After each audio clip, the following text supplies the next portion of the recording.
ભરૂચ જિલ્લાના યાત્રાળુઓએ જમ્મુ કાશ્મીરના પહેલગામ ખાતે પર્યટકો પર થયેલા આતંકી હુમલાની પૃષ્ઠભૂમિમાં સુરક્ષા કારણોસર તેમના પ્રવાસ રદ કરવાનું નક્કી કર્યું છે.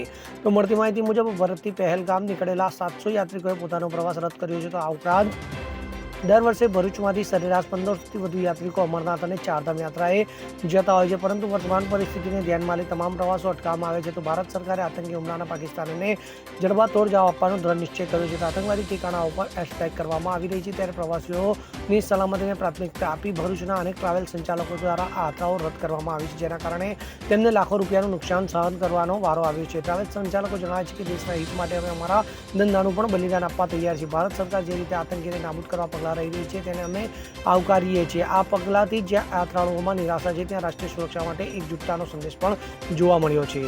જીતુ રાણા સાથે CN24 ન્યૂઝ ભરૂચ. હવે જુઓ દેશ દુનિયાની તમામ ખબરો તમારી આંગળીના ટેરવે. ઉઠાવો મોબાઈલ અને Google Play Store પરથી ડાઉનલોડ કરો અમારી CN24 ન્યૂઝ મોબાઈલ એપ.